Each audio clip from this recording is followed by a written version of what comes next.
to my channel, Side Hustle Seattle.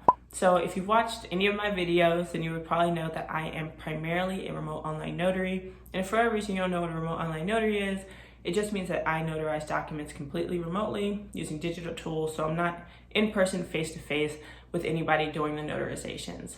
Now, with that being said, that means I don't need certain things like a printer. I technically don't need a physical stamp, and in some states you don't even need a physical notary journal. But I decided a long time ago that, I should say a long time ago, that's exaggeration. I decided a while ago that no matter what, no matter how much, Ron I plan to do, I was always going to keep a physical stamp in a physical journal. And so I wanted to talk to you a little bit about why that is. And this is very much like an informal chat about it. So feel free to grab your coffee, your drink, your beverage of choice. If you're watching this in the morning, it's the morning for me. It's actually really early. I don't know why I woke up this early, but here we are. But anyways, let's go ahead and get into it. I'm sipping on 7-Eleven coffee for the win. It's actually delicious. Okay, so my first reason for always keeping a physical stamp in journal, regardless of the fact of if I'm a Ron or not, is because you never know when somebody's going to need a notarization. If you saw the video I made about me getting commissioned to be a Ron in Colorado, then you would know I had this whole ordeal with getting my affirmation signed. So I went to UPS to go see their notary because it's UPS by my job. I was like, oh, I'll just pop over, get the document notarized because I know they have notaries there. I went there, the notary was sick, right? But there happened to be this random lady in line who was like, oh, I'm a notary, I could do it. And she wasn't even there for like notarial work. She was like dropping off a package on her lunch break from a completely different job. But she said she always keeps her stamp in her journal on her when she goes to work. And so sure enough, we just in the UPS, I took out my document, she stamped it real quick, and that was it. But ever since that moment, I was like, oh, I'm gonna start doing that. Because like that was the most clutch moment, right? Like you never know when somebody's just going to need something. And I'm constantly around, right? Like my family, my friends, coworkers, etc., who may need it also. And so it's kind of nice to be able to have it, to pull it out if people need it. Obviously you wanna keep it safe. You don't wanna just be like throwing it in your car in random places.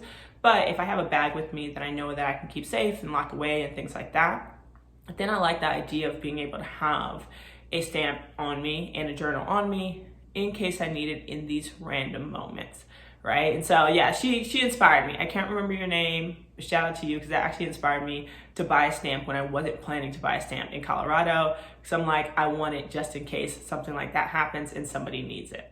So another reason I feel like it's good to keep a physical stamp and journal, even if you're planning to do Ron full time, is customer preference. So like most people who are coming to get the document notarized by me are coming for Ron. But I've had those moments where you're like starting to explain like the process to people, like trying to tell them like, okay, you're gonna go on the platform, you're gonna do your KPAs, you're gonna do this and that, we're gonna meet this way. And like you can tell they're like more and more like getting overwhelmed and like confused as you go through it, no matter how many times you try to explain it. And I've had a few people who are like, listen, like, can we just do this in person? Like that would be easier for me. I'm not tech savvy, I don't want to do it this way. And I respect that, right? Like my preference is wrong, but if somebody else's isn't, like, so be it. And so it's nice to have that option because in the case where I don't have a stamp or a journal, I would just have to say no or refer them to somebody else, right? Because I wouldn't be able to meet that need. And of course it has to make sense. If the person's close enough to you to actually meet them or they're willing to travel to you, then so be it. But it's nice having it in those cases because that's 100% happened to me before. And I would say kind of in that same vein, glitches, like platform glitches, it's actually nice to have one too. So like when I was in Washington, I had multiple platforms that I could use because Washington has a bunch of platforms that are available to them. And so if one platform wasn't working right with me, then I could easily go to a different platform. Like that wasn't an issue.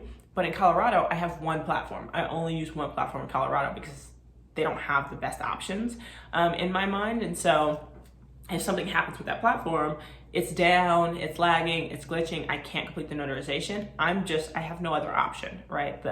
I can't meet in person if I didn't have a stamp and journal, and I can't go to another platform because I don't have one. So it's just like, okay, well, I'm sorry, you're gonna have to go hit up somebody else and I'll refer you to somebody else. But in this case, if it happens, I still have an option, even if it was not my preferred one in the beginning. So I think that's nice to have the option at the very least. So I'd say my last reason is definitely loan signings, right? Like first of all, I 1000% prefer to do Ron loan signings, like 1000%, because I don't have like the infrastructure, right? I don't have the printer. I don't have, you know, a scanner. I don't have none of that. I have a scanner, but I'm giving it away. So I'm not set up necessarily to do mobile signings, but I can finagle them if it's convenient enough. And what I found is like, sometimes it gets dry. Like for me, I'll be honest with you, January has been fairly dry as far as like the Ron signings that come in, or even Ron general notary work. It's been okay, but drier than normal. But mobile signings have been just fine. And so if there's a mobile signing that comes in that fits my schedule, that's convenient enough for me, like I'll absolutely take it, but I have to do it. But I can only do it if I have a stamp and a journal, right? And so I like to give myself the option to be able to continue to get work, even if it's not in the preference that I want it to be at. So I found that it's just nice to have. And I think the good thing is like you can get a stamp and a journal for like $50 combined, right? So it's not that expensive for the convenience that it ends up getting you.